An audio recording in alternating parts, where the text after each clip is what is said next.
Sir क्या Mumbai police सही दिशा में जांच कर रही थी सर? नेपोटिज्म को लेकर कई बड़े-बड़े लोगों को आप लोग ने बुलाया, लेकिन अब मामला बिल्कुल अलग आज दिखाई क्या दे रहा है।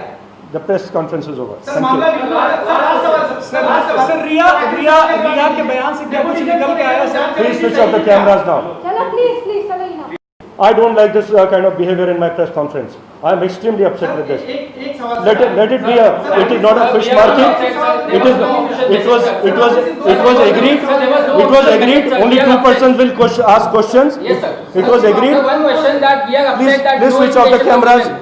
Sir, we are upset that media Please was not switch off the informed about cameras. this press conference. आरोप लग रहा है एक सवाल ही पूछिए एक बार में। मुंबई पुलिस की जांच सर सुशांत सिंह राजपूत मामले में कहां तक आगे बढ़ी है? श्री सुशांत सिंह राजपूत की जो दुर्घटना हुई थी वो 14 जून की घटना है। बांद्रा पुलिस स्टेशन को रिपोर्ट आई थी उनके घर से इस घटना के बारे में। वहाँ पे पुलिस पहुँची थी, बॉडी को हॉस्पिटल ले जाया गया था जहाँ पे उनको डेथ बिफोर एडमिशन डिक्लेयर किया गया था।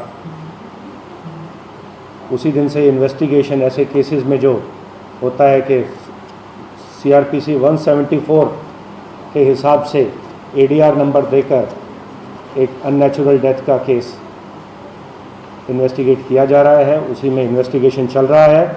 14 जून से उनके घर पे जितने लोग थे उस समय 4 लोग उनके घर पे उस समय मौजूद थे। उनकी सिस्टर भी पहुंच चुकी थी उस समय तक। उसके अलावा जो चाबी बनाने वाले ताला तोड़ने वाले को बुलाया गया था वो भी, उस व्यक्ति का भी बयान लिया गया। जितने लोग थे सभी के बयान लिए गए।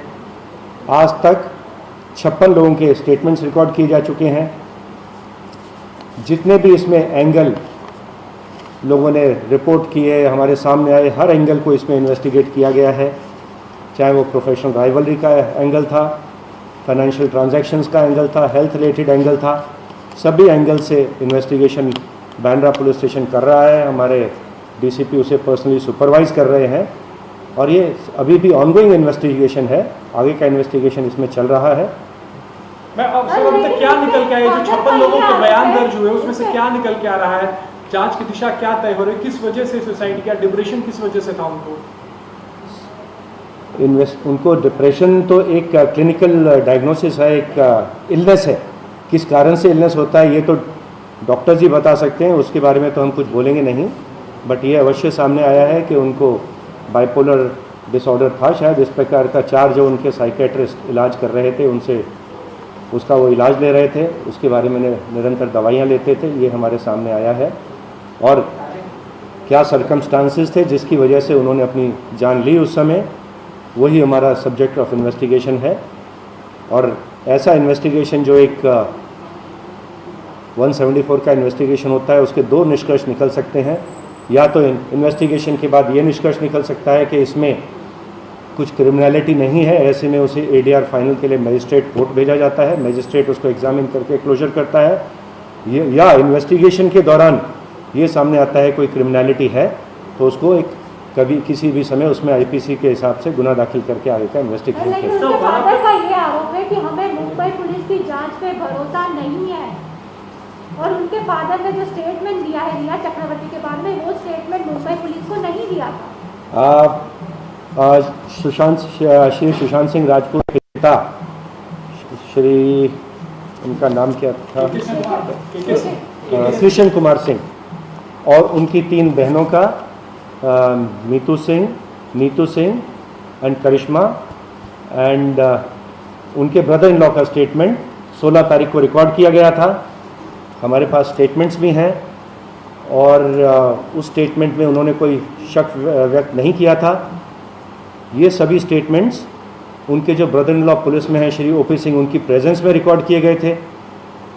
जो जो उन्होंने बताया उसमें उस हिसाब से इन्वेस्टिगेशन भी किया गया, लेकिन ये उन्होंने अवश्य कहा था प्रत्येक ने के स्टेटमेंट उन्होंने अपनी जान ली है।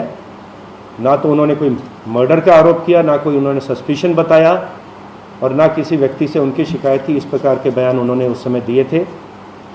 और जो कानून में CRPC में क्रिमिनल लॉ में फर्स्ट इन्फॉर्मेशन होती है उसकी बहुत सैंक्टिटी होती है। फर्स्ट इन्फॉर्मेशन उसके श्री कृष्ण कुमार सिंह ने मुंबई पुलिस को दी थी, जो उनकी स्टेटमेंट के उनकी साइन स्टेटमेंट हमारे पास है। उसमें रिकॉर्डेड है हमारे पास। और उसके ऊपर कानून में भी जो फर्स्ट इन टाइम होता है, अनकरप्टेड वर्जन, बिना आपको सोचा समझा आपका वर्जन नहीं होता, जो आपको इमीडिएटली मालूम होता है, वो वर्जन जो आप रिकॉर्ड करते हैं वो हमारे पास है। उसके बाद भी लेकिन हमने उनके सिस्टर्स को दोबारा बुलाया करॉबोरेशन के लिए, जो फैक्ट सामने आए थे। उनकी सिस्टर्स उसके बाद से हमारे इन्वेस्टिगेशन जो है नहीं हुई है। और अगर किसी को भी किसी के बारे में भी कोई शिकायत है तो अवश्य ही वरिष्ठ अधिकारियों से मिल सकते हैं, हमारे से आके मिल सकते हैं। और कोई भी उनकी अगर किसी एंगल से वो चाहते हैं इन्वेस्टिगेशन किया जाए, हम अवश्य इन्वेस्टिगेशन करेंगे। लेकिन उनके सिस्टर और ब्रदर इन लॉ आकर हमारे वरिष्ठ अधिकारियों से भी उस समय मिले थे, जॉइंट कमिश्नर से मिले थे, डिप्टी कमिश्नर से मिले थे। उन्होंने हमसे मदद मांगी थी कि उनके जो पौना की प्रॉपर्टी है, घर की प्रॉपर्टी, जाके सामान वगैरह चेक करने के लिए, ले जाने के लिए पूरी मदद की गई थी। उस समय भी किसी प्रकार का शक या हमारे इन्वेस्टिगेशन के बारे में कोई भी शिकायत उन लोगों ने कन्वे नहीं की थी। सर, रिया चक्रवर्ती के बारे में क्या आप लोग इन्वेस्टिगेशन में क्या निकल के आया? दोनों के बीच में, सुशांत और रिया के बीच में रिश्ते कैसे थे? क्या जो आरोप बिहार पुलिस ने अपने FIR में दर्ज किया उसमें कुछ भी सत्यता है? आपकी इन्वेस्टिगेशन में क्या आया है सुशांत? अभी सत्यता तो क्या आरोप लग रहे हैं, सत्यता तो सामने है। It is ongoing investigation. अभी हमारा इन्वेस्टिगेशन कोई कंक्लूड नहीं हुआ है। कुछ फाइनेंशियल इरेगुलरिटीज़ के बारे में भी हमने पढ़ा था और शायद बिहार के FIR में मेंशन्ड है कि उनके अकाउंट से 15 करोड़ साइफन ऑफ किए गए। जितना हमने अभी तक प्राइमा फेसी जितने अकाउंट्स देखे हैं, बैंक स्टेटमेंट, उनके लेजर्स, उनसे CA से जितना बातचीत हुई है, बयान लिया गया, उसमें ये सामने आया है कि टोटल उनके अकाउंट में करीब 18 करोड़ रुपए थे। उसमें से अभी भी 4-4.5 करोड़ रुपए शायद उनके FDs में और बैंक अकाउंट में प्रेजेंट है। बाकी जो 13-14 करोड़ खर्च हुआ, पूरा उसका डिटेल है, एग्जामिन किया जा रहा है।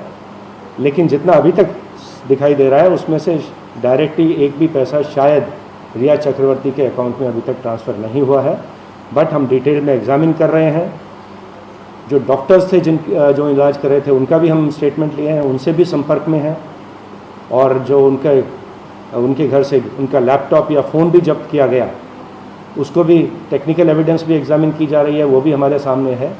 और ये ऑनगोइंग इन्वेस्टिगेशन है। और भी जो कुछ लोगों के बयान हमको लगेंगे, अवश्य बयान रिकॉर्ड किए जाएंगे। And I think a very very professional investigation is being conducted in this.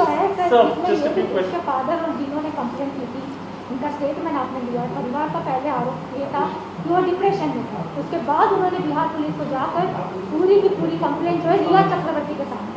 क्या लग रहा है आपको पूरे मामले कि 45 दिन के बाद बिहार पुलिस जाके FIR करती है?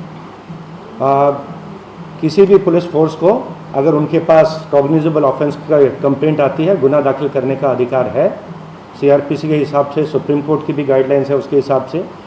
लेकिन अगर गुनाह आपसे जुरिस्डिक्शन के बाहर का है तो जो हमारी जानकारी है उसके हिसाब से उसको 0 नंबर का FIR नंबर देकर जो जुरिस्डिक्शनल जो पुलिस फोर्स होती है वहाँ पे ट्रांसफ़र किया जाता है। यही पद्धति हम भी फॉलो करते हैं। बिहार के भी कंप्लेंट्स कभी हमारे पास प्राप्त होते हैं तो गुनाह दाखिल किया जाता है और 0 का नंबर देकर बिहार पुलिस को ट्रांसफ़र कर दिया जाता है।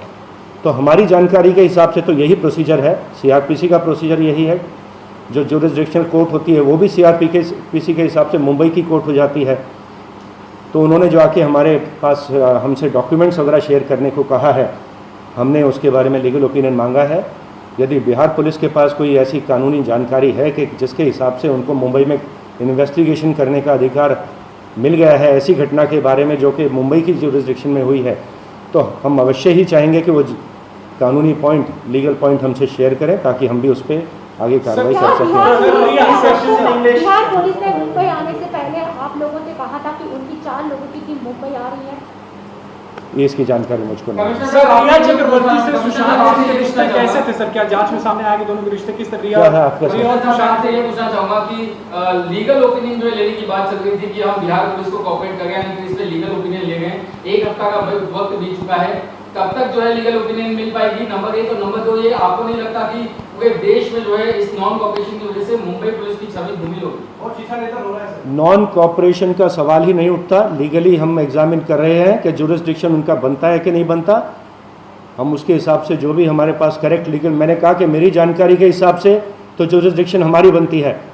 अगर उनके पास कोई जुरिस्डिक्शन के बारे में कोई विशेष अधिकार है तो हमको बताया जाए, हम नॉन कॉपरेट नहीं कर रहे हैं, हम लीगल कार्रवाई कर रहे हैं, प्रोफेशनल इन्वेस्टिगेशन कर रहे हैं। There is no question of sir, non Bihar police cooperation. कह रही है- एक मिनट, बिहार पुलिस कह रही है रिया चक्रवर्ती जो है वो फरार है।